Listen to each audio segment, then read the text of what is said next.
Rewind-A-Dynamite from the post-wrestling site. AEW, lighting up the fuse. Sit back and enjoy the bubbly as we hear from John and Wai Ting.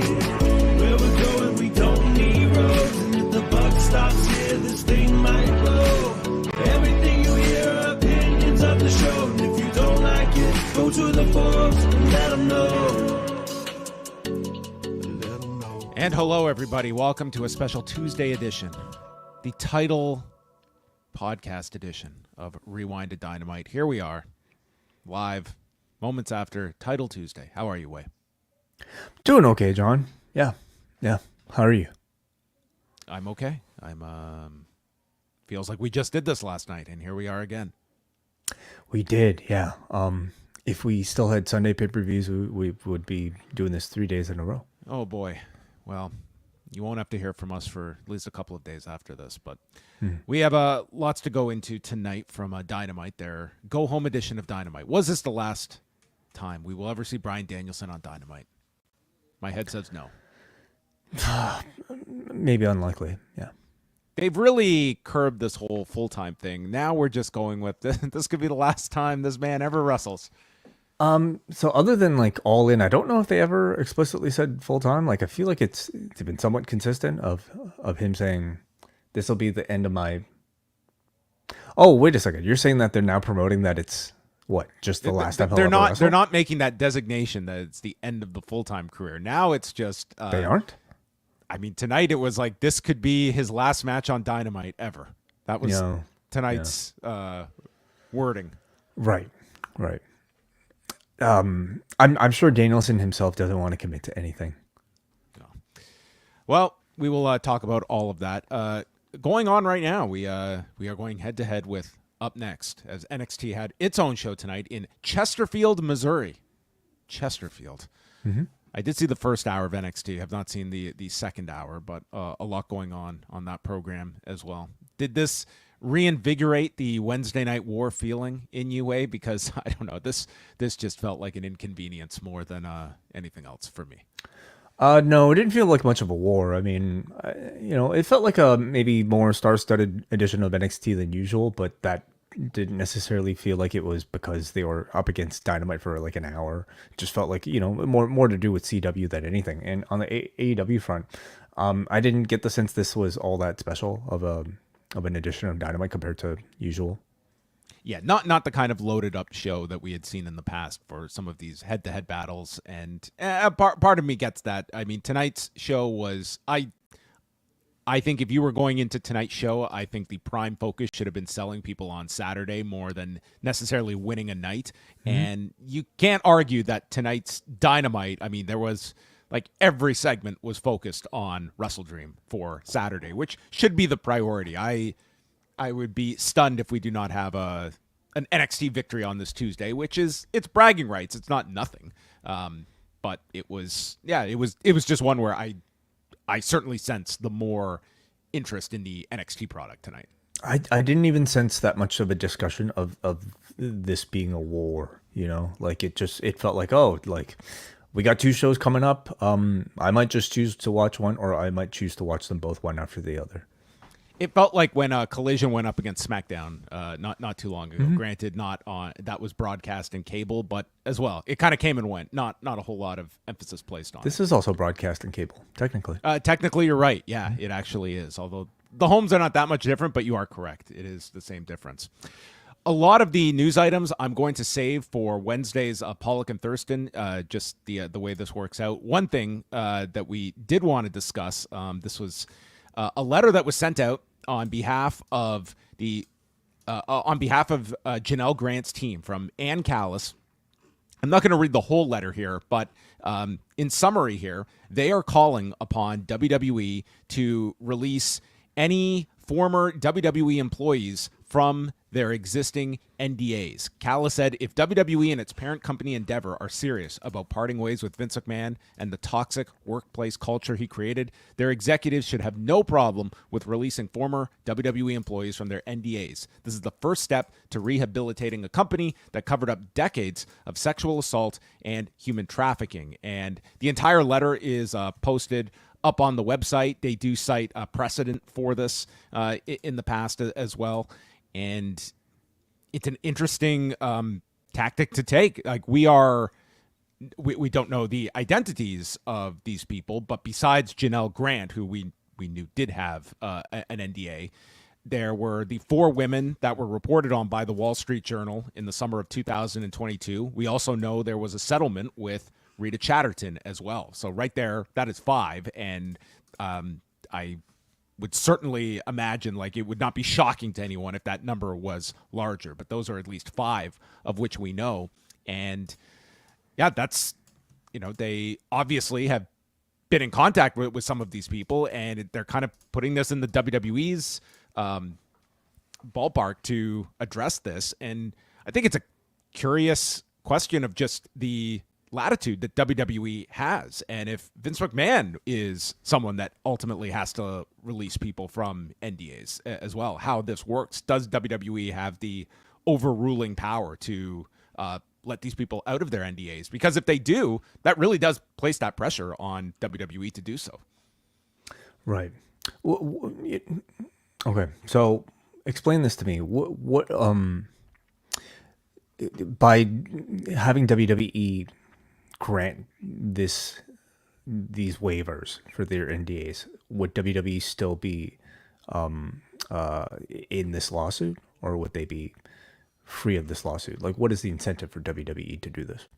There's nothing mentioned in that regard. I mean, that's an interesting question. If they felt like they would be removed from this if they acquiesce to this request, but that's not outlined in the letter or anything like that. I mean, from their perspective, I mean, it would be nothing more than a goodwill gesture.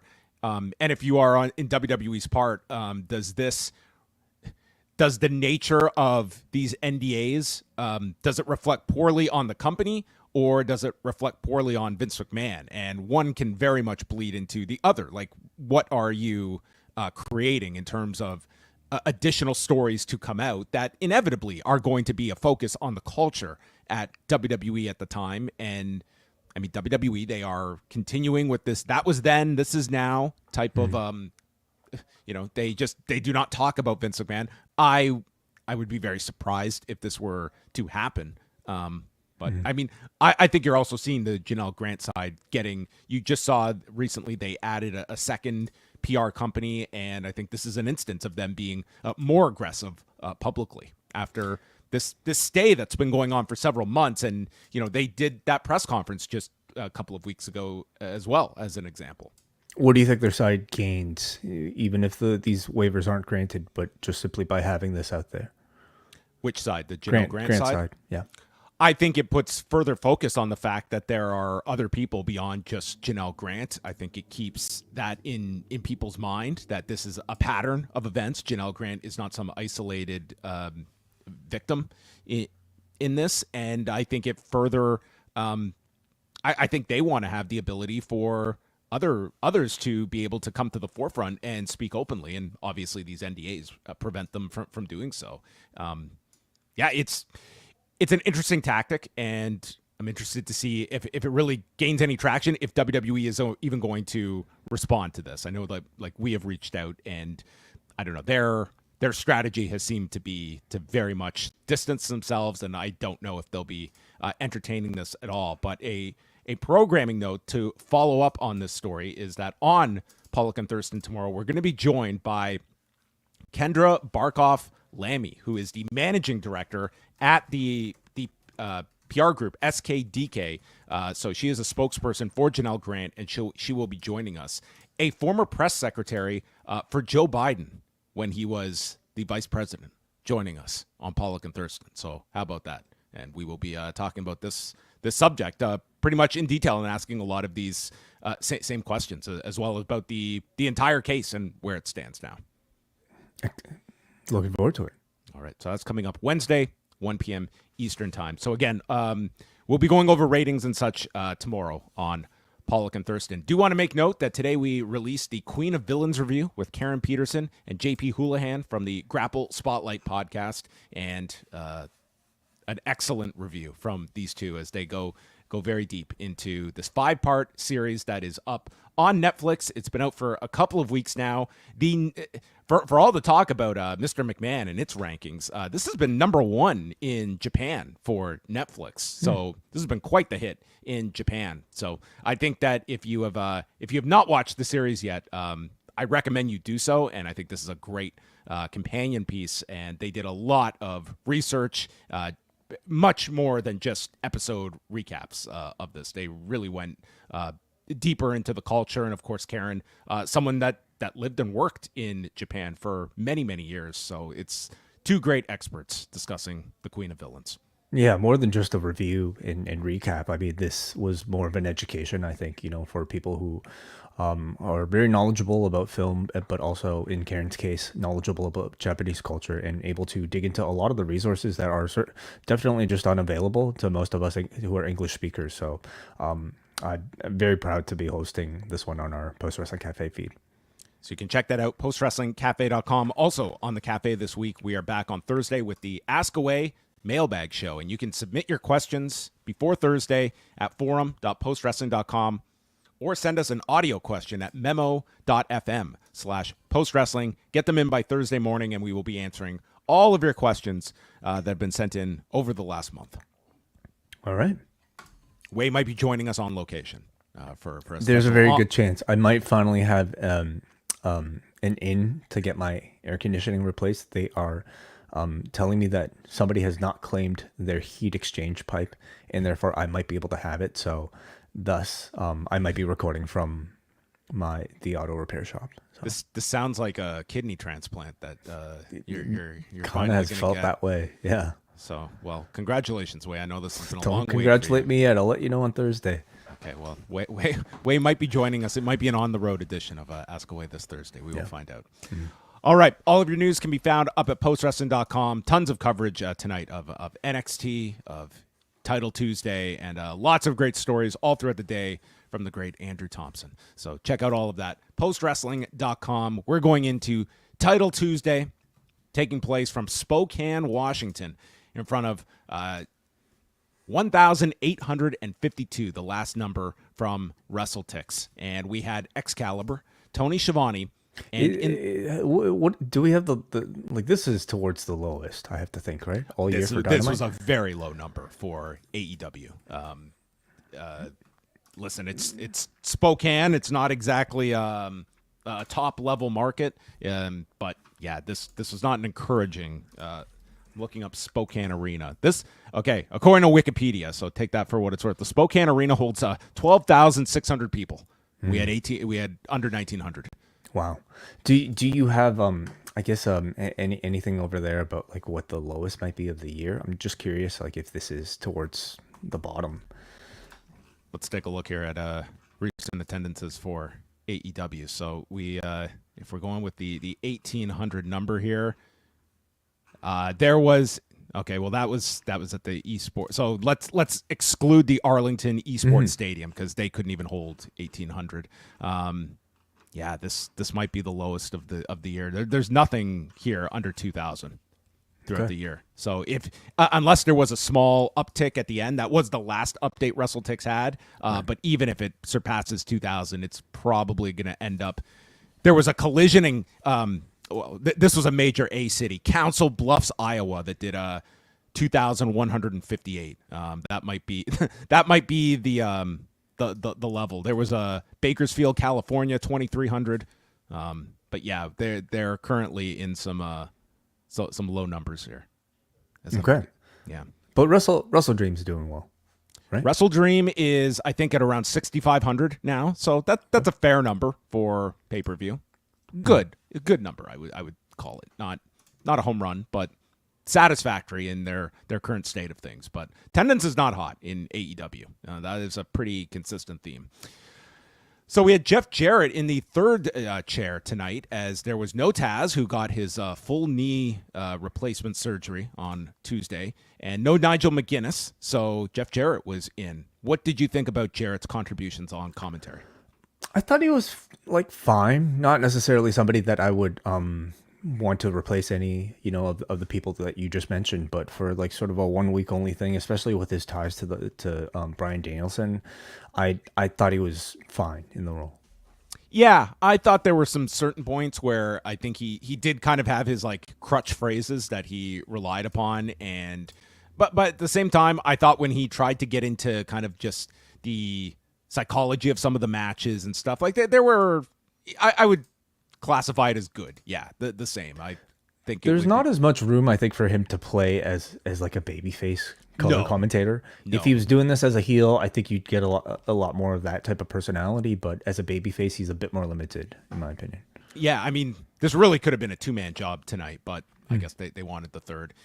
Jon Moxley does a promo at the start. This is a tape promo about Danielson trying to, quote, kamikaze himself here in AEW because no one has been able to take him out. It's going to be Moxley.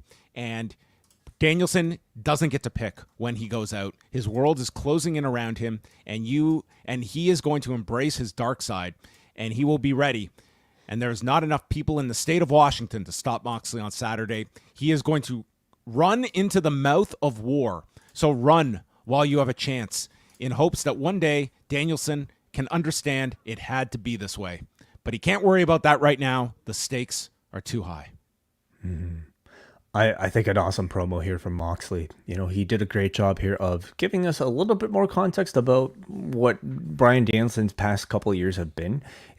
Moxley, you can argue in story, is probably the closest person to him, and he's saying that Danielson has been trying to burn himself out on purpose over the past 2 years. And his story in this particular run is that nobody has been able to deliver that final blow, and Moxley is going to be the one to do it. Puts over this sort of like, I suppose, demon side of Bryan Danielson in the form of this like the dark side of this dragon that only comes out when he's provoked. And I mean, the point of a wrestling promo is to like create a bit of backstory and to get you interested. And I think Moxley made this a bit more colorful with this speech. Okay, well, maybe we'll get the Dungeon Dragon this coming Saturday. The dark side of Bryan Danielson. Yeah. Now this was a bit like of a startling sort of like jump to me because I spent the afternoon watching Total Divas for my research coming up on Eagles Don't Hunt Flies this Friday on the Poison Rana feed, where I'll be joining those guys to talk about the Dean Ambrose editions of Total Divas. Man. So that's a season I never watched, but in hindsight, I wish I did.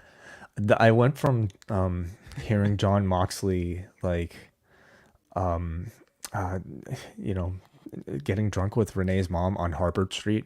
On Harvard Street? Yeah, they were hanging out on Harvard Street. They were filming here? Oh yeah. Renee's from Toronto for her birthday. Yeah, I didn't know they ever did an episode up here in Toronto. Oh yes, absolutely. That's hilarious. So I'm looking forward to talking about that, but it was a very different Dean Ambrose at the time compared to this Jon Moxley. Wow, that's quite the contrast. So then the show proper begins with, first we get a response from Danielson. This audio sounded very bizarre. He quoted... It reeked of like maybe audio that was poorly captured that they had to filter through something to fix. But yeah, less than ideal. Yeah, it sounded like he was in a tunnel. And Bryan Danielson, I guess he gets his 20 minutes of screen time each day, and he used it to go to Sports Illustrated and read an interview with Claudio, who stated that tonight would be Danielson's last match on Dynamite. But Danielson disagrees with this. He's going to run through them tonight, and Moxley doesn't know what's coming for him on Saturday. Claudio, I supported you for 20 years, but there will be no support tonight. Darby Allin is out, and this was quite the segment. He wants to have a chat with his old pal, Brody King. And as Brody comes out, we get highlights of past matches that they had, the Royal Rampage elimination 2 years ago, and various matches they have had. And Darby speaks about back when they were on the Indies together, staying in crackhead motels together, and both of them trying to make it. Brody had a child on the way. And then Darby got the big break going to AEW, while Brody King was in ROH, and then ROH went out of business. And before Tony Khan had bought Ring of Honor, Darby called Tony Khan and got Brody hired by AEW. And Darby explains that we're a lot alike.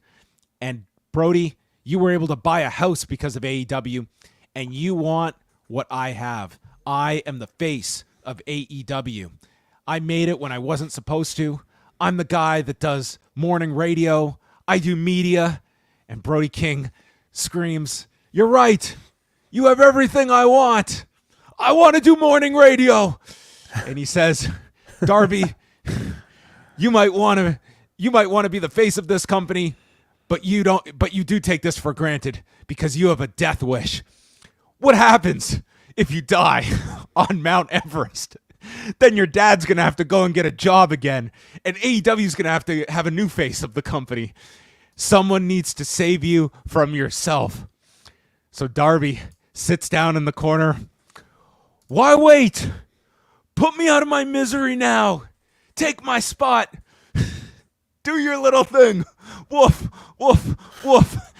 Shivani responds, "This is amazing." Like, that's quite a description. And they fight, and then all of a sudden, Darby's got a fucking rock. This is the rock he had on Collision, so I mean, there was some continuity here. And he nails this dude. And the announcers clearly did not watch Collision because they had no idea what this weapon was. And then they're like, "That is a rock." And he busts open Brody King's face. The main event of WrestleDream by the end of this segment. So did you like it or not? I couldn't tell from the way you described it. Dude, this was pretty over the top. I mean, I think this was one that if you were to sit down and each of them were going to explain, like, I'm going to use this line and then we're going to talk about this backstory, a lot of this checks out. I'm like, okay, we're going to, the delivery of this felt like, I don't know, our first high school play. Overall, I enjoyed it, Chhun. I mean, I think this feud, this entire thing leading to WrestleDream, they've had to do a lot in a very short amount of time. And maybe there's some benefit to putting this particular match on because these two have a very legitimate backstory. They have, I guess, prior instances of just, connecting and having matches with each other that they could somewhat build on, but also a real life history that they could build on. And I thought they did a good job of conveying it here, especially from Darby Allin. For Brody King, I feel like this is the most I've heard him speak, like you hear him speak inside that dark room from the House of Black, and those things look really cool, but they don't really allow anybody to tell like a deeper story because they typically just go in there and tell riddles, right? This was Brody King speaking like a real person, and I think it was the first time we got any sense of like what motivates him, at least, according to Darby, who insinuates that Brody wants to be the face of the company and do morning radio. And Brody disagrees with this because this man's a death liability. He's probably going to die next year on Mount Everest, and we need to have a backup face of the company. And It's going to be him. Yeah, but it's the most sort of like we've got out of Brody King as a person and not just, a cool looking, House of Black character. So I appreciate that. But I will say, like, I think the pacing of all of this feels really rushed because of WrestleDream being so close, like in fairness, it's been 4 weeks. Like, they've had, this is a typical turnaround. Like, if you're going to add all these pay-per-views, then I don't think they can really rest on, well, we have such a quick turnaround. Yeah. I mean, yes, you did have your 5th anniversary. You had Grand Slam in there. Like, there were some big episodes that they had to peak for on top of it. But, that's the problem of adding all these pay-per-views is you don't get that leeway. Darby was away, for several of those weeks and didn't come back until last week or at least whenever. And then last week did the open challenge Collision. You had the attack. And then here we have like this sort of like big promo. I think they could have at least given Brody King a bit more of a push ahead of that time just to kind of give, allow him to stay in people's consciousness. Like I'm sure he's probably done like tag team matches and things like that. But I mean, as a single profile, like they could have kind of like set him up for weeks ahead of like this sort of like high featured situation, just to kind of give him a bigger impression, in people's minds. Or he can just do his thing. Woof, woof. Yes. The dogs are out in Spokane. Yeah, barking's back. Didn't you know? It's back with a vengeance. So yes, I always love these segments when at the end of my recap you're puzzled as to whether I enjoyed it or not. No, those are my favorite tough ones. to tell. I like to be a little cryptic. Renee is with Lance Archer and the returning Jake Roberts. Don Callis walks in, and we learn that Don Callis and Jake Roberts have concluded a talent exchange where Don Callis has acquired Lance Archer, and he's got big plans for Lance. They leave, and Renee asks Jake, "Who did you get?" And Jake says it's a surprise. And boy, what a surprise! Stick around; we're gonna get that. There was, I mean, so okay. There's a lot to speak of, and first of which is this little very sentimental handshake that Archer and Jake had. You know, their last moment on screen together after what has been what feels like it's a relationship that's lasted as long as Dynamite, right? Like something close to 5 years, and in that time, can't really say they accomplished a whole lot. You know, especially for Lance I thought they Archer. were just getting started. I think they're maybe cutting this off a little early. I think it was a combination that I would have questioned from the beginning, because I don't exactly think Lance Archer is somebody who needs somebody to speak for him, you know. And let's be honest, like Jake hasn't really impressed, you know, in this role as a mouthpiece for Lance. Most of the time it would be Archer like cutting the bulk of the like what felt like the memorable part of the promo, and Jake was just kind of there just for some presence. But I haven't really been impressed by Jake's work, and hopefully this new run will be different. And I mean, the thing about Jake is just he's like, I'm not saying like some of his performances were stellar, but it's been so few and far between. Like he just is invisible. Like I'm sure many people forgot this guy was even around. Like you never see this guy. Mm-hmm. Yeah. In the case of Archer with Callis, hopefully this means something a bit more consistent with Callis, you know, with Archer, I should say. He's now in a group with Hobbs still, Takeshita is there. Like it's a group of giants. So of that bunch, can Archer stand out? We go outside to the parking lot, and Daniel Garcia arrives, his first appearance since All Out, and Renee asks what's going on with him, and he's going to go and speak to the people and tell them. Up first is Hologram and Komander, and these two had just awesome match. I thought this was a tremendous way to start the show.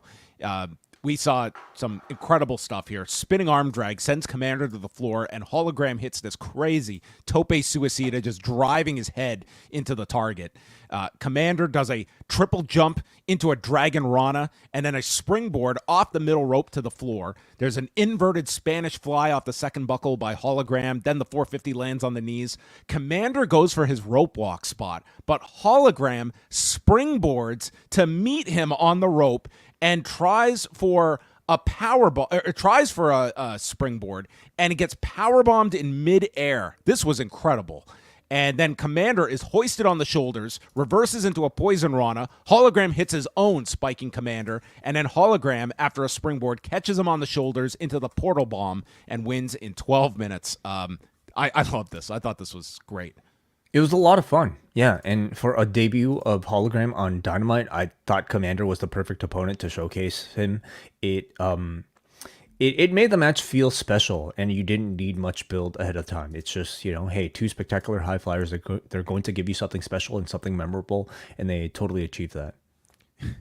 But then we cut to the entrance, and Jake walks out. And I'm like, there's no way they're putting Hologram with Jake, because that's where my mind went. But it was a distraction for Rush, Dralistico, and Beast Mortos to attack Hologram and Komander. Part of me wanted just one fake, it's like a fake alliance, and we just get one segment with Jake and Hologram together for an interview before the turn, but we didn't even get that, unfortunately. Is Jake and Hologram that much more absurd than Jake with like Rush and Beast Mortos and Dralistico? I mean, at least you have kind of like heels for one. Right. Okay. But yeah, I mean, I don't know how much different it is, but maybe after seeing Beast Mortos on AEW, I think him and Jake together could produce some wonderful television. I think RJ would have been a great manager for this stable with Rush and Dralistico and Beast Mortos. Yeah. So this whole, like, can we actually call this a talent exchange? Because like, what association? How much of an association did Rush really have with Don Callis? It was like one little backstage interaction we saw, and then I don't know, like it felt like he was only loosely associated at best. So I mean, those contracts can be ironclad. I mean, could have been locked in, and now you're with Jake. So it seems like we've gotten rid of LFI, only to create sort of this new version of LFI without Preston Vance and Beast Mortos and Jake Roberts instead. Yeah, Of now Jose? it's Le Jake Chhun Ingobernable. Okay. All right. I'm there for it. I like it. It's I think this is a group that could use a mouthpiece. Somebody with, I think, is the star power of Jake Roberts attached to him. So hopefully it's a sustained push for these three. Hopefully it's a sustained role for Jake that can allow him to shine. I think Jake Roberts and Beast Mortos as a pair, there's some magic to be made there, I think. Feeds him a snake. I think Beast Mortos is the new Damien. Yeah, I think that's the way to go about this. Yeah. I agree. Lexi Nair with Mark Briscoe, and he responds to Jericho's comment about Jay last week. And Briscoe, like, this is totally not in the Mark Briscoe style. He just gets really serious and says, that was messed up. And this is not a place you want me to be in. This is not about the title. I'm going to hurt you at WrestleDream. This was great. It's good, yeah. Yeah, when a guy is kind of made a name for, I don't know, screaming and just going off the rails, when he suddenly gets serious, then you know it's really serious. It was the right circumstance to adjust going into the pay-per-view. Daniel Garcia comes out, and man, this is Bret Hart coming out in 1996 to give his decision. Sure, yeah. Yeah. That one didn't turn out too well for Bret. But Daniel Garcia comes out, and he thanks Tony Khan for giving him this time and said he's been at home, he missed the fans, and he's been asking himself what is best for his life. And sometimes the answer isn't the easiest or the most popular, but I didn't want to disappear without any explanation. I want to come out and look you all in the eye. Now, granted, we were talking about the attendance. You could have heard a pin drop here, but I say that in a good way because I think this audience, they were like locked on what this guy was going to say because he was so convincing here that he was actually going to come out on television and tell you, see you guys, I just rented a place by the PC. Would Tony Khan, how ridiculous would Tony Khan be to let him have? Well, pretty ridiculous. I think anyone that saw him showing up on TV realized what. About as ridiculous as what, putting him in a major program with MJF to be the one to lay MJF out when he could have actually left. I mean, his departure of Andrade last year during the Continental Classic was a little puzzling. Right. Garcia says he can do whatever he wants because he's one of the best wrestlers in the world, and therefore, it's only right that I stay where the best wrestle. But it's no longer the same Daniel Garcia. I'm not the little bro to anyone in the back. I'm not the one that cries when he loses. I'm the one that leads AEW into the future, and everything is about to change. No one with a championship is safe. And, man, we saw, like, the maturation of this guy during this MJF program in terms of his mic work, but this was just yet another example that this guy has made tremendous strides. I thought he was excellent in this segment. Agreed. Yeah, I thought this was the type of statement-making promo that you wanted from somebody who, you know, should be the future of this company. You know, he said it here. He's going to be the future face of this entire promotion, and just even from this episode alone, there are several competing for that spot. But Garcia is among the top candidates, and that's so much because of what he's been able to accomplish this year alone with his rebrand and his new series promo. Gone is the dancing. Now we can focus on him as a potential future main eventer or somebody who's very close to that spot. So they need to build him, you know, because the audience, they can only maybe look at him in this position for so long. So we kind of got our answer of who he'd be paired with coming off of this. Yeah, I mean, his deal came up at a pretty opportune time, and it coincided with some excellent work he was doing on screen. I think his work in that MJF promo, I'm sure it upped his stock, and I'm certain that the dancing guy was not gonna. I mean, he probably would have had a bidding war anyway, because I think people probably saw the potential, but I don't know if he would have had the audience interest.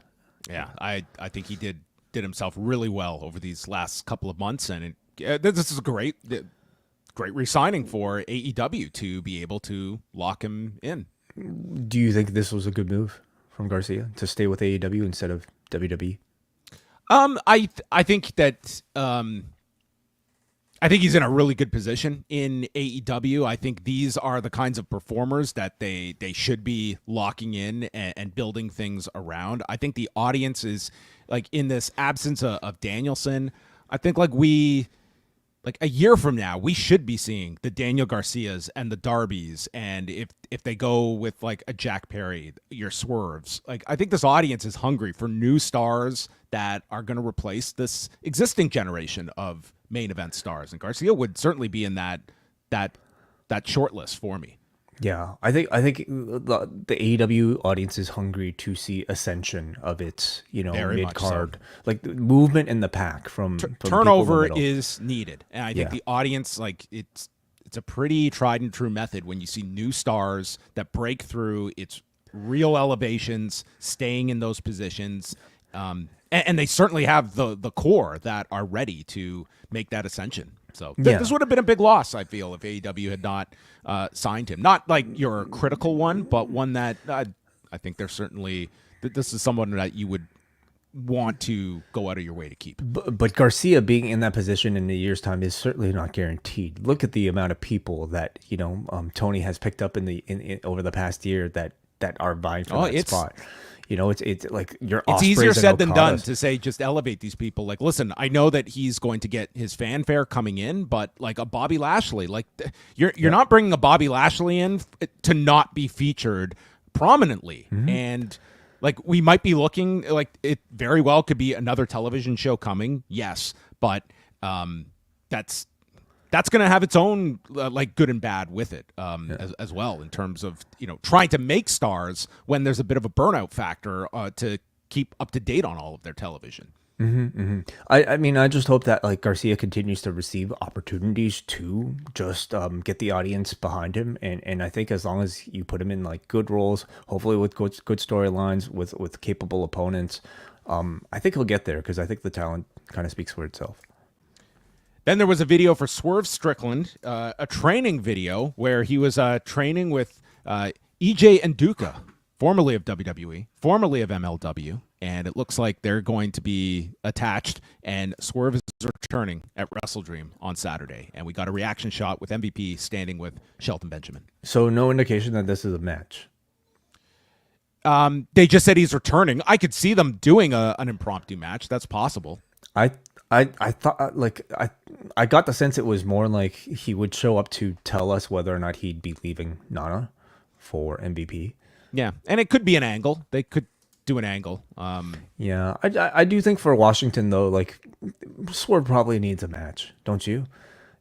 Like some sort of like in-ring showcase.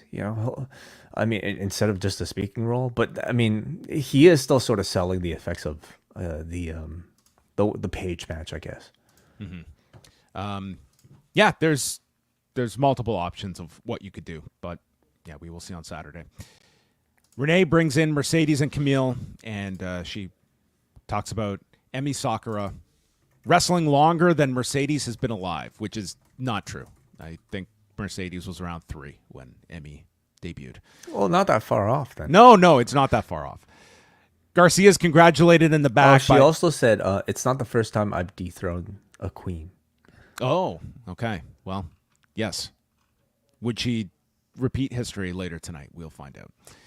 Garcia is congratulated in the back by members of the conglomeration, Colt Cabana, and Shibata says he's happy he's staying, and he's going to win the TNT title, indicating that Garcia would be his first title defense. Yeah, so I think a pretty... almost too obvious of a match that they'd be giving us right now. So, but it does maybe lead us into a direction for Garcia coming off of this, potentially with Jack Perry. So, the TNT Championship is the perfect type of title and level for Daniel Garcia. And I think Jack Perry would actually be a perfect opponent for him. And I think Garcia is the perfect opponent to take the title off of Perry. Willow Nightingale, Saraya, Nyla Rose, and Jamie Hayter. So this was supposed to be Willow Nightingale and Britt Baker, but they announced that due to an illness, Britt Baker was off the show. So they did this 4-way to determine who will face Mariah May at WrestleDream. So Mariah May was on commentary. She kept referring to Hayter as Daphne from Scooby-Doo. Oh, okay. Which one is? She's more Velma right now, don't you think? That hair. I don't know. I wasn't a big Scooby-Doo viewer. I guess Daphne would not be that far off. But she thought this was really clever because she kept it up for the whole 11-minute match. Okay. Yeah, okay. I see Daphne. Daphne's a redhead. All right. She also says she had no more interest in wrestling Nyla Rose. She's already beat her and is ready to move on from her. We had some confusion in this match. Jeff Jarrett at one point plugged the pay-per-view on Sunday, and then Mariah May thought it was Wednesday, both being corrected. So it's a bit of just a turbulent week for AEW. I forgot that the show started at 9. I sat in front of my computer ready to watch the show, but ended up watching some NXT instead. I didn't think they hit that very hard at all. I could imagine a lot of people had that thought as well. Rose hit a big high cross to the others on the floor, including Harley Cameron, who's in Saraya's corner. And they do bring up Toni Storm teaming with Mina Shirakawa in Stardom. So they are introducing that into AEW, that here is Mina Shirakawa that's off teaming with your mortal enemy. It was sort of hinted at with, I guess, Shirakawa saying that she had to go to Japan, but not exactly explaining why. Or at least May mentioned that in a promo. Hayter hit a double suplex onto Rose and Willow, and then Saraya grabs a chair, which is stopped by Hayter. So Hayter swings the chair, and Saraya, getting her hands up, thankfully, and sends her to the floor. And then we get the return of Penelope Ford, who just comes down with a chair, hits Jamie Hayter in the back. So Jamie Hayter goes up the ramp to the back, and we never see Jamie Hayter again. This was, this was a slight that could not wait till afterwards for Jamie Hayter. I don't know what the history is with the two. Do you?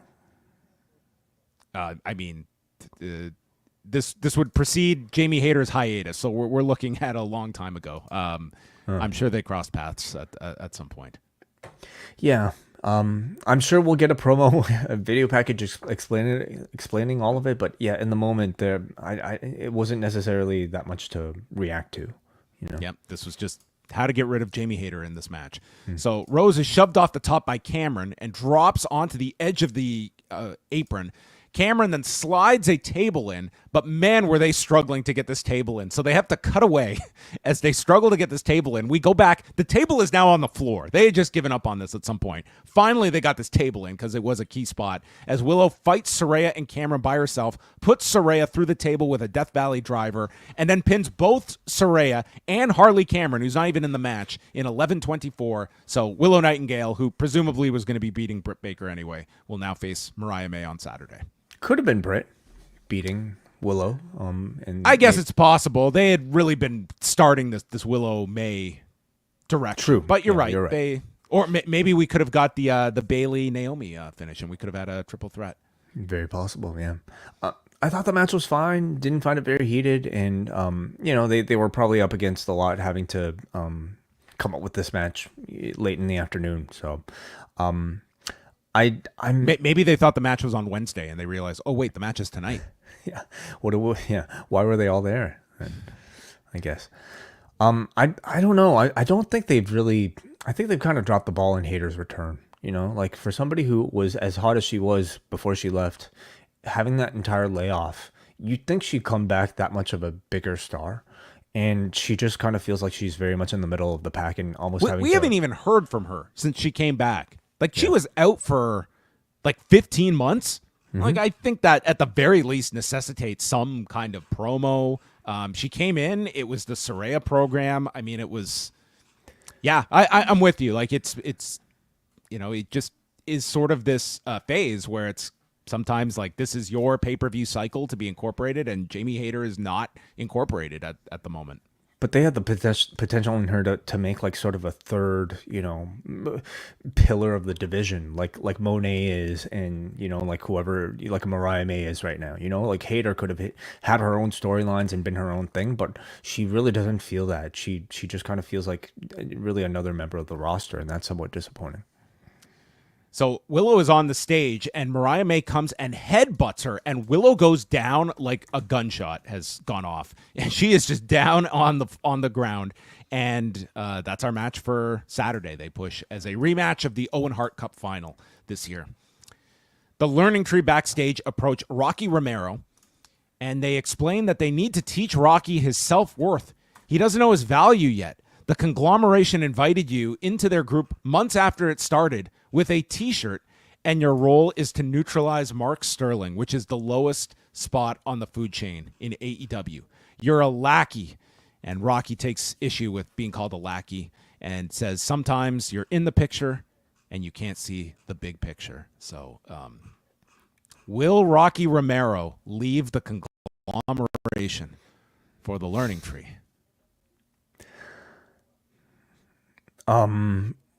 I guess it's possible. You know, rocks sometimes accompany trees. Maybe a tree with a rock garden. Moving on. Riveting case. Jay White with Juice murdered Pacific Northwest standout Cody Chhun in 2 minutes and 49 seconds. Chhun at least got some offense in here. He hit a DDT, but then White chops him, Uranagi, Blade Runner. And then White gets on the mic and addresses Hangman Page, who is one of two men that knocked him off his path toward the AEW title. The other one being Christian Cage, but he never mentioned him. He wants Hangman this Saturday. Then he's going to correct wrong number 2, and then it's on to the gold, which is being willed into existence by the same fans that booed him for all these years. I don't know if this crowd in Spokane got that memo, that they were willing this into existence. But that was our promo. So Jay White and Hangman Page added to Saturday's pay-per-view. Mm-hmm. I kind of feel like Jay White went a little all over the place on this promo. I think he could have just very simply said, hey, like, Hangman, I'm challenging you to a match this Sunday at WrestleDream this Saturday at WrestleDream. And instead, kind of just like meandered a little bit too much before he got there. And I don't know if it necessarily connected with the crowd as much as I think it could have. But this crowd wasn't necessarily giving giant reactions throughout this evening either. They should have telegraphed this a little better. Maybe Hangman, instead of using the syringe, should have pulled a switchblade on Swerve. That would be a bit tougher. Yeah, I think would have gotten a lot more complaints. Hook has got his own camera operator, we were told, and he is asking the attacker to reveal himself. I want to know how well thought out this was. Like, he was just going to stand in the back and yell, "Attacker, come speak to me." And with that, Kip Sabian bumps into him, and Hook is thinking, oh man, you attacked my dad? I've got to waste time getting revenge on you. But Kip denies attacking Taz, so he takes off. And Hook says he's going to be here all night. So Christian enters with Nick Wayne and Mother Wayne and is looking for Kip Sabian. Hook hasn't seen him. Cage says that him and Hook are both family men. He recently lost Killswitch to a serious medical issue, and he is sorry for the loss of Hook's father. And Hook reacted like this was a perfectly legitimate comment that Cage was making. He's like, okay, I appreciate that. It was just knee surgery, but that was it. Yeah. And we never found out the attacker, but I guess you're led to believe who the attacker is. Well, they're almost making it too obvious, right? And they're kind of making Hook a little dumb for maybe not recognizing what is so obvious. But could it be anybody else but Christian? Maybe it was Sabu. It was Sabu and Fonzie. All right, sure.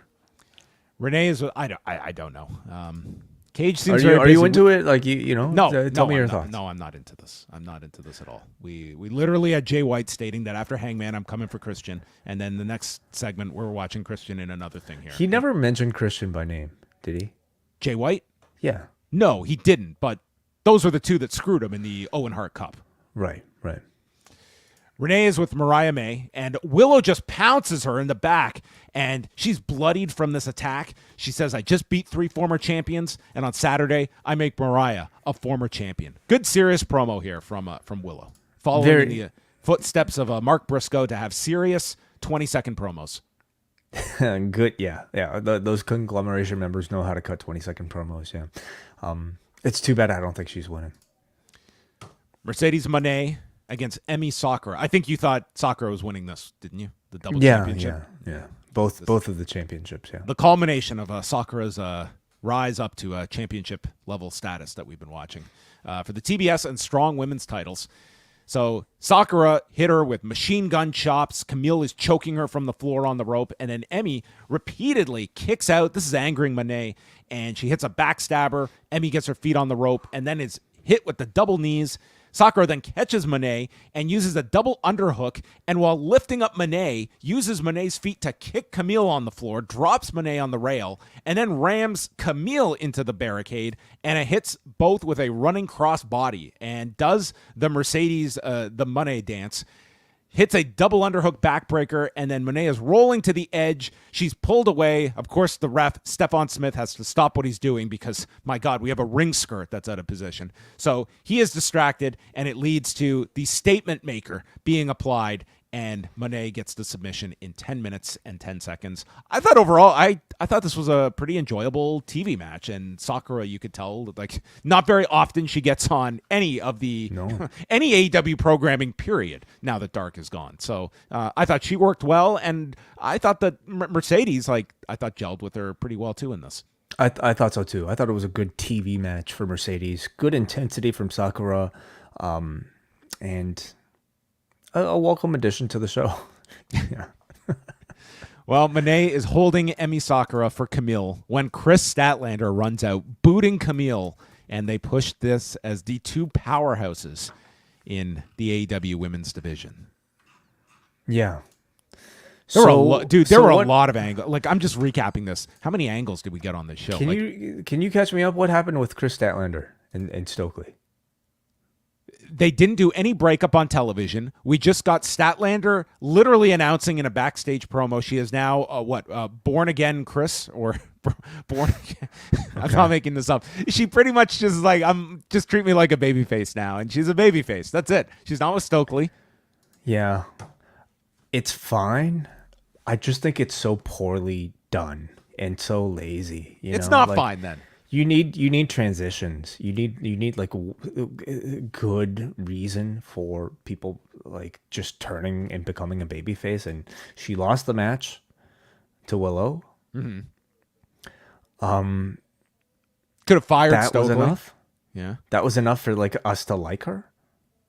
Well, I mean, she kind of just said just like me now. I'm better. Okay. All right. Yeah, I think that's it's not good. She found God. Okay. You can turn your life around overnight. Renee is with Private Party. Stokely enters, speaking of which, and he says that every week you guys knock it out of the park with each opportunity. You have the tools. You just need me. So he wants to be in their corner against the Young Bucks this Saturday. Quen asks, where were you for the past 5 years? We don't need you. You're trying to jump on the bandwagon. I was like, I didn't know Private Party has a bandwagon after that beatdown by the BCC 2 weeks ago, but they have acquired one. We are doing it by ourselves. And then Brother Zay, I thought, did a very good promo here. They don't want this. They need this to win the tag titles from the Bucks, who they say have become complacent. But we're going to get that chip back on your shoulders. We're taking your spot. A lot of spots up for grabs on Saturday. Good set of promos from Quen and Zay here. You really wouldn't have known they had this sort of gear in their promos because they've, over the past 5 years, not really been given much space to cut this sort of serious promo, but they sounded really good, I thought. Yeah. Brother Zay has come so far from backing up the Hardys with his orgasm sound. Yeah. Mm-hmm.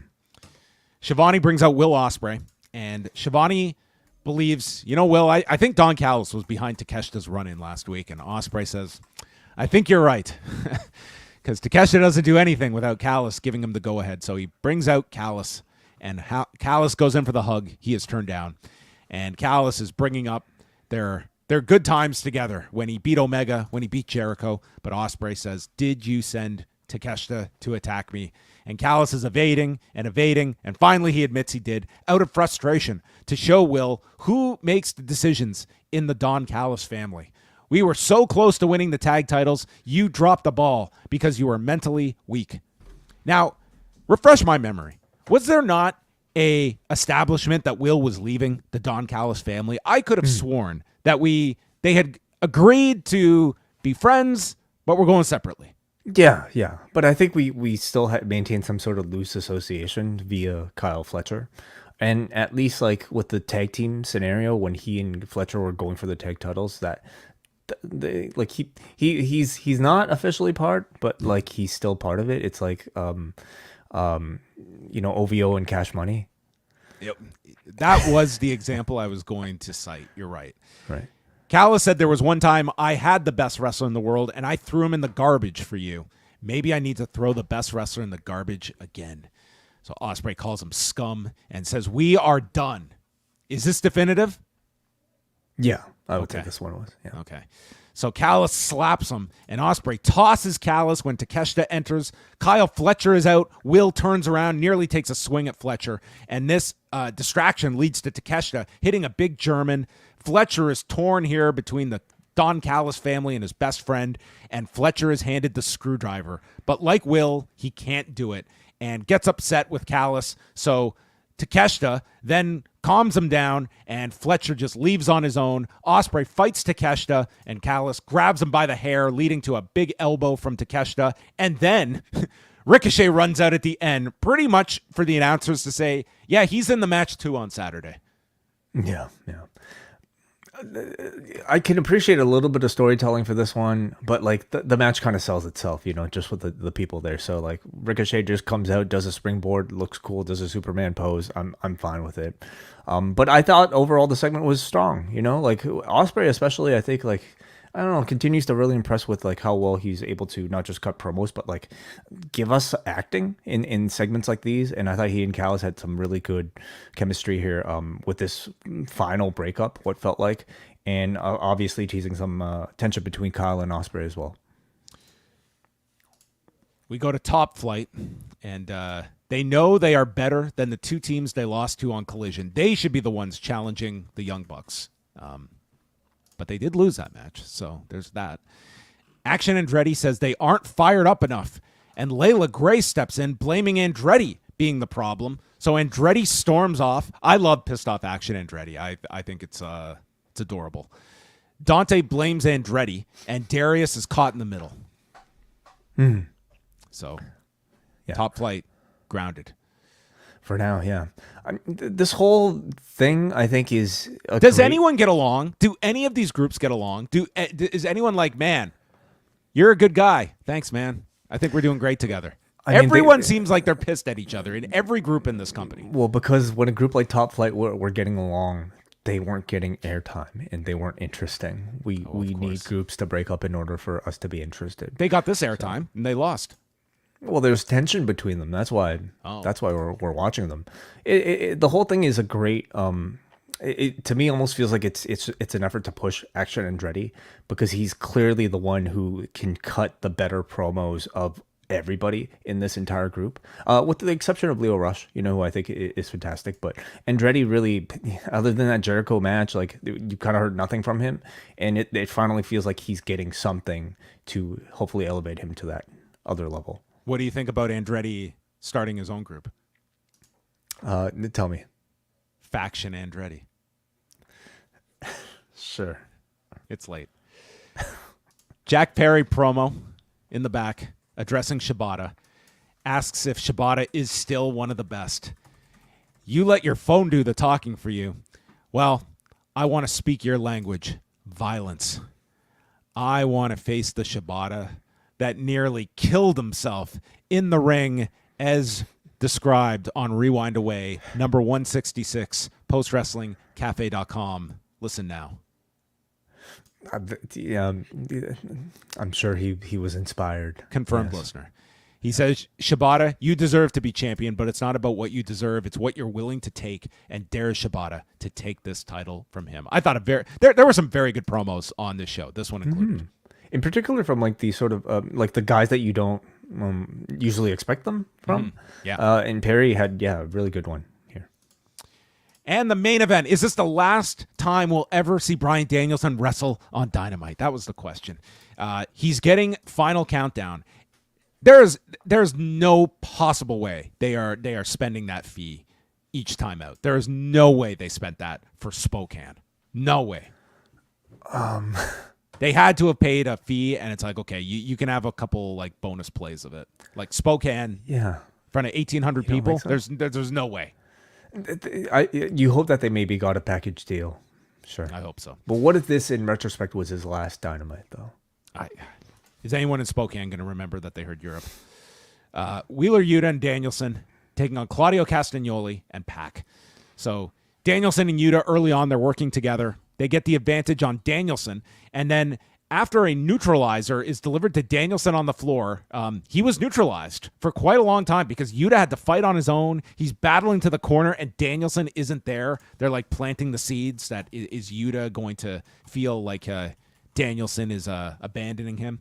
But finally, Danielson makes his way back into the apron, tags himself in, and hits a missile to Claudio, the running drop kicks, and then turns a power bomb off the buckle into a Rana on Claudio, starts stomping the head. PAC interjects. He gets stomped. And then it's Claudio with an uppercut to Danielson's bad neck.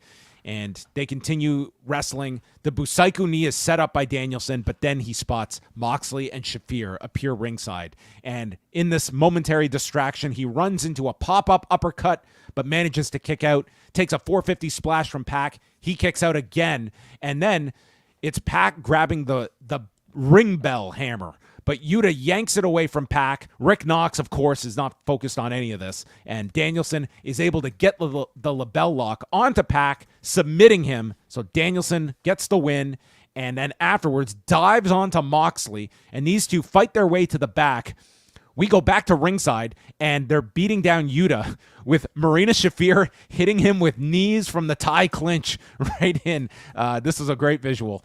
And then PAC and Shafir are beating him down. Claudio gets the dreaded hammer and hits Yuta 3 times in the stomach. And this crowd, they couldn't believe it. No, Yuta, his ribs, that hammer, it's meant to ring the bell. And Danielson and Moxley make their way back, and Danielson makes a one-man comeback here. Busaiku onto Claudio, and then stands with Yuta as Europe plays them out. So no turn? No turn. No, yeah. But where was Danielson as Yuta was getting pulverized by a hammer? He's busy taking out Mox. I think Yuta would understand. Selfish.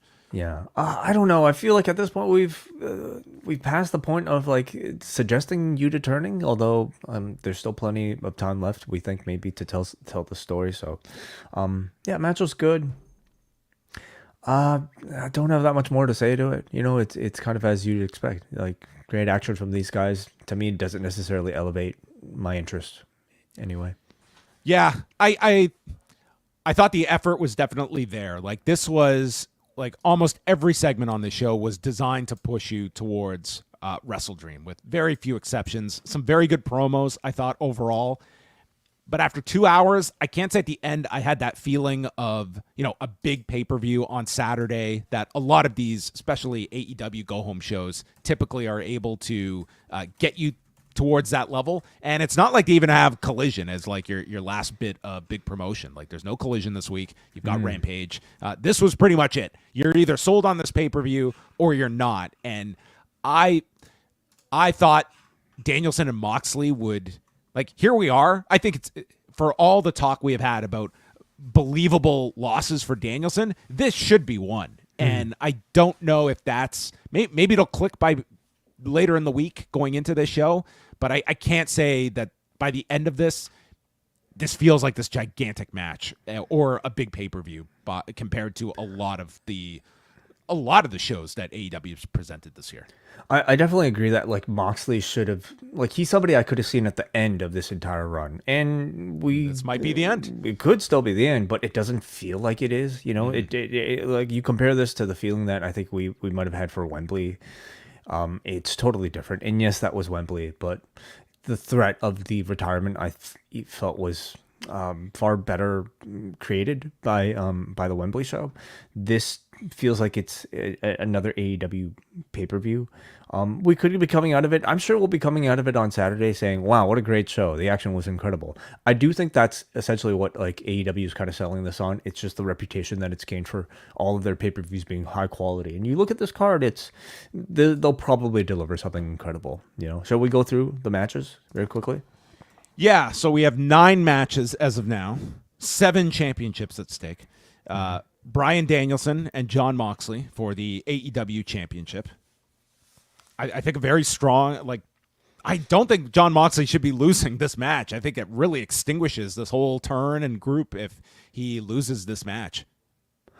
So you think Bryan retires from full-time activity with this one? I could see this one being it, yeah.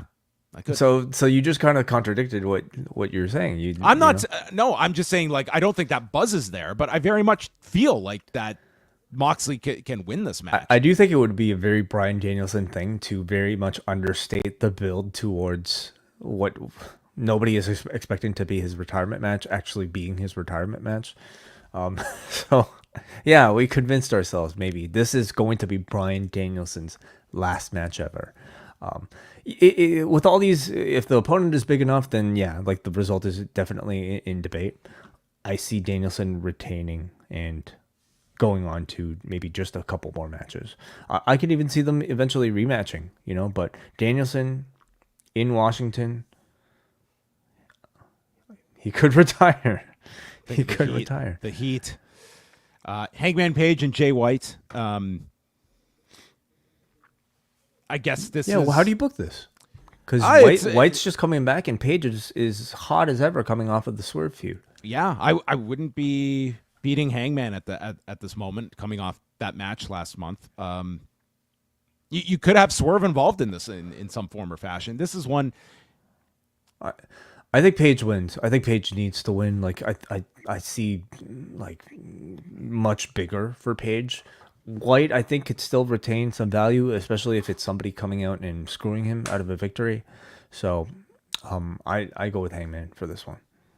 Mariah May and Willow Nightingale. I don't sense a title change here. I guess the question is, so Tony Storm is at Arena Mexico in the main event on Friday night with La Catalina. I guess it's possible you can get from Mexico City to Tacoma, Washington in 24 hours. Or Tony is just going to come back at a later date. But I think ultimately Mariah May is keeping this title. I think so too, yeah. Whether or not we see Tony immediately, I feel like there's enough for May to do without Tony coming back just yet. We haven't even had the Mina Shirakawa feud yet, so I don't know if we need Tony back yet, but Tony has to come back eventually, I'm sure. I see May versus Tony for Grand Slam, can they drag it out for that long? Till February? Yeah. That's a long time. The Young Bucks against Private Party for the AEW tag titles. I think this is one that at least I think people could see Private Party winning these. I wish that this had been built up it's been pretty much 2 weeks of they just got utterly embarrassed with the BCC, and then it's they won a #1 contenders match, and now this is their destiny. So that could be a path for a first title defense or eventual title defense for Private Party. This feels like the most Private Party has had maybe ever, in AEW, and in terms of just they mentioned, their first actual pay-per-view tag team match, which is kind of incredible. So and the Bucks aren't really doing anything with these titles. They're just could manage to lose them. It would lose be fine. them so that you can at least make Private Party for one evening, maybe even for several months.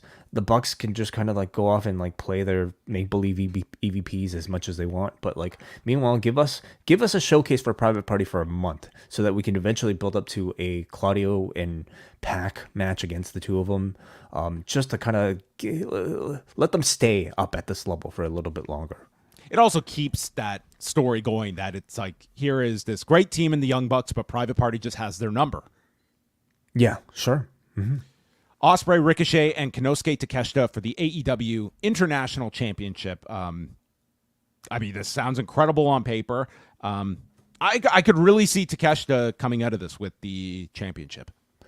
Yeah. Well, first of all, like, man, I don't know if I was, I wouldn't say I was disappointed at all by Ospreay versus Ricochet, but I think like my expectations were so high for it that it would be really tough for them to meet it. But despite that, I'm so excited just simply with the addition of Konosuke Takeshita, and I think a pay-per-view setting, you know, I'm completely renewed in my interest in these three together.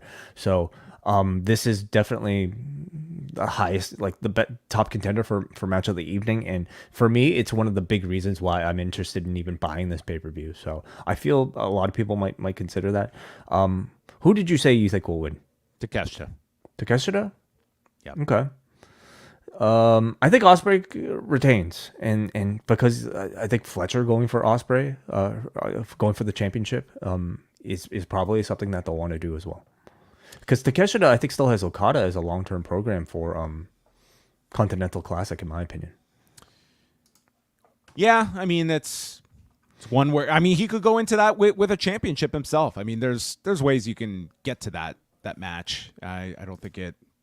Yeah, it's possible. I'll lean Takeshita in this one. Jack Perry and Shibata. I think this match is about really establishing Jack Perry. I think this whole title reign is trying to elevate him, and I think Perry retains this, and I'm more interested to see like the type of match they have and how much they can get behind like a heel Jack Perry that has, you know, he's had his ups and downs in this heel run.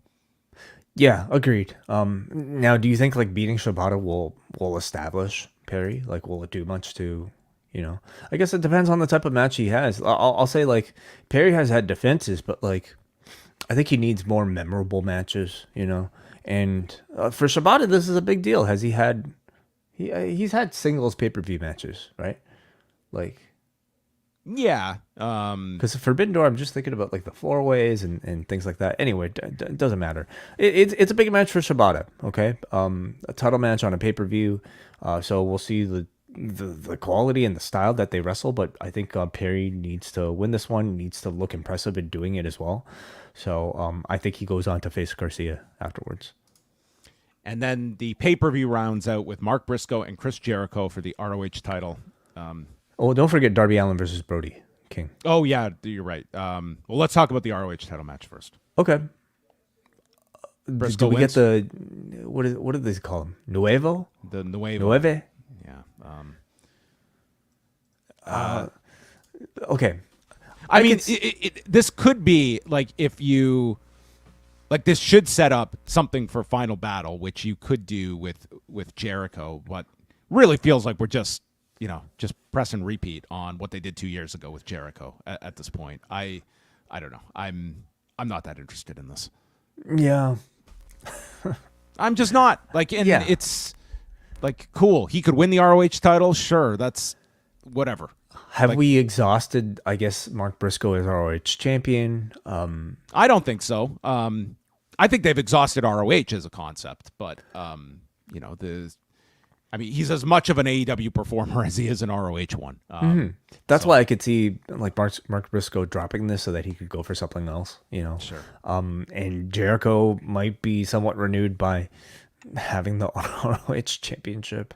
Well, Mark ultimately needs to get a win in this after the J line. Like whether it's on 2 weeks notice or this builds up to something bigger. And like honestly, like Jericho, for all people say, like to me the value is you build up somebody to get a meaningful win over Jericho. The problem is I think he's done so many of them that it just lacks the importance. Like Mark Briscoe beating Jericho on a 2-week angle. Like Mark Briscoe, it's a lateral move for him. You could argue that if you want to get something out of this, it should go longer for lack of better options for your ROH title. So, I mean, you could make that decision to go with this. I don't know how much you get out of this one. I think I like your idea of this going to Final Battle. I think Jericho wrestling at Final Battle should be seen as a big deal. You know, the first time Jericho's headlining an ROH pay-per-view to me actually feels at least somewhat significant. So no, he did this. He did this when he had the ROH title 2 years ago and lost never it to Claudio. Like never mind. we've done this pattern with Jericho. Like this is not new. Has he ever headlined a Final Battle? Yes, that's how he lost the title to Well, Claudio. then it's not special at all. Yeah. And then Darby Allin and Brody King. Who will be the face of AEW? I think Brody King should win. Oh, you got to make a new star. After Darby lost to Moxley, I think this is a easy. Well, Darby can lose plenty, and like Brody King said, this guy's about to go to Mount Everest. Okay, let him job out until he does Everest, and then comes back and rebuild himself. I just don't know if Darby's close to world title contender status anytime soon, with that on the horizon. Pardon the pun. Yeah. See, I feel Darby should be one of the major players in 2025. But he's going to be climbing a mountain. You know what? There is a time that Tony Khan should maybe say, you know what, dude, I'm paying you a lot of money. You're not climbing this mountain. All right. You can go light yourself on fire. You can jump off bridges, but we put our foot down at Mount Everest. Yeah. Don't think that's happening. Okay. I think Darby wins this one. And then, we skipped over the main event. Brian Cage challenges Atlantis Jr. for the ROH World Television Championship. What could this set up for Final Battle? I don't know. That's on the 0 hour. So there you go. 9 matches so far. I'm sure there will be more added to it. I don't know. I'm not feeling this show in a big way. It's, to your point, I think I'm sure this is going to be a very strong show, but you sell these shows on the buzz going in, not the buzz coming out of a show. So, and that's sometimes the trap we get into is, everyone dogged this show, but it turned out, I have no doubt this show is going to be probably spectacular. That's almost a given at this point. But with so many big shows in such a short amount of time, this is one that I think I understand promoting Grand Slam, making that a big deal, but this one is kind of just feeling a little rushed together. And you're relying on a super deep roster that you can do a lot of these short angles to put some great matches together. Well, look at the great job they did with All Out. That was a 2-week gap, and I felt like substantially more interested in a lot of those feuds heading into that pay-per-view than this one. So because they planted all the seeds in advance. It's not like they just started from scratch after All In. Like, you had all these natural programs ready to go. I thought they did a tremendous job with those 2 shows back to back. Yeah.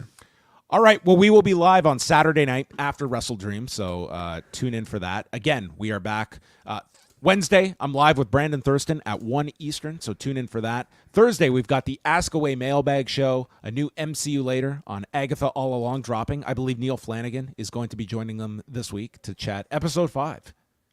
Oh, is he? Wow. Very exciting. I say that because he told you that, actually, on Rewind to SmackDown. That's how he I know did. That. Yes. Okay. Yes. It shows you how much I pay attention. Yeah. Well, you did a great show on Friday. And then all the regular shows, Rewind to SmackDown on Friday. No Collision Course this weekend because no Collision. So, that's it. Well, that's it, except for a little bit of feedback that we might have. Oh, of course. For Title Tuesday. So let's wrap things up with some of your words over from the Post Wrestling Cafe. I'll start us, John. Andrew from Cape Breton says, while I'm more of an AEW fan than any other promotion, I was skeptical about tonight's show and with how it was built. It felt like AEW had no confidence in the show tonight. This was weird because I thought the show was really good. They were doing a good job hammering the pay-per-view. The crowd also seemed pretty hot, despite the relatively low attendance at over 1,800. The Hologram Komander match was spectacular, and I would like to see them do more with Hologram as maybe a future title contender. They certainly have enough of them. It was also great to hear Daniel Garcia cut a passionate promo. There seemed to be a lot of promos tonight, but everything built up for the future. Overall, great show. Listen, to that point, I seriously felt like the last thing AEW needed was another show to just load up on for what? Like, it's to build up tonight's show and just throw all this stuff against the wall to just win a night. They spent tonight building the pay-per-view, and ideally, like, you want to be able to accomplish all these things. But in the current state that AEW is in, and all these big shows in such a short amount of time, like, I thought they had their priorities right tonight to not just empty the bank to win tonight and do less emphasis on the pay-per-view Saturday. That was not the case tonight. Tonight was about the pay-per-view. Next, we go to Bryan in New Jersey. I watched the first hour of NXT before switching over to Dynamite for the rest of the night. Decent efforts in building up the pay-per-view, the Danielson-Moxley match getting the most attention. No turn from Wheeler Yuta, but Danielson not immediately attending to him could lead to one. I thought Darby and Brody in the first segment were outstanding. I thought the women's four-way got sloppy towards the end, but I enjoyed Mariah May on commentary and was happy to finally see Penelope Ford return. More good progression with Ospreay and Callis. I don't expect Jake Roberts to consistently stick around on TV alongside LFI. All that and a rare Colt Cabana sighting. Yes, congratulating Daniel Garcia. Jordan from the Bronx closes us off. I thought that Dynamite was a fine show considering its last-minute build and changes and the awkward night and time. I have issues with the women's division and how some of the matches are stories that seem to be falling into a weird place. But overall, there's a lot of intrigue with the BCC and what MVP is attempting to build. I do want to thank you for the conversation that you guys had with Chris on Rewind of Raw regarding Triple H's comments. I'm a black wrestling fan, and conversations regarding this topic requires open-minded thinking and the understanding that acknowledging one's blind spot isn't an accusation of intentional ignorance. Saying I don't see color is not the safe stance that people think it is. It doesn't acknowledge that we are inherently different and that our experiences are shaped by our identities. I don't believe that Triple H is racist, but there are black fans that want to see people that look like them represented in higher profiles in WWE on the main roster than they are currently. Carmelo Hayes is locked in a Groundhog Day feud with Andrade. Omos has virtually disappeared over the 2 years. Lashley left the company without having a run against Roman or Cody. The Bloodline and Judgment Day have been able to evolve and thrive over time, while the Hurt Business was 6 months in the Thunderdome. Admittedly, I only watch WWE pay-per-views, and you typically see the same people vying for the same titles month to month. No one is asking for a handout or to be booked just because of their race. It's not as dense as put the world title on Apollo Crews. It's about seeing a plan for getting different faces towards the top of the card. Triple H has proven that he's not very good under pressure at these pressers. Perhaps design them to be all kayfabe, and he can brag about all the money that WWE has made all he wants, but as long as he opens himself up to the press, he has to be better at answering and addressing tough questions. Yeah, I agree with a lot of the sentiment there from Jordan. And yeah, I hope people enjoyed the conversation that we had. I think it's not so much people trying to, go on the attack on these topics, but rather just, just be open-minded and listen to your different audiences. And I think like it's an ability to just simply listen to your audience, and it's never going to be a perfect fit that everything is going to be in alignment to everyone's satisfaction. But I think you have to be able to at least listen to that feedback, and this was an excuse to, I think, have that subject coming off of the press conference on Saturday. It was a topic that probably caught the most headlines coming off of the press conference, and we thought it was an opportunity to use our platform to just carry on the conversation a little bit deeper. So you got to hear Chris's opinion. That's one person's opinion. If you feel differently, well, feel free to leave a comment under that particular video, like a lot of people had. All right. Well, thank you, everyone, for staying up late with us on this special Tuesday edition of Rewind-A-Dynamite. We'll speak with you Thursday for the Ask Away Mailbag Show up at postwrestlingcafe.com. That is it for us. We'll talk to you later.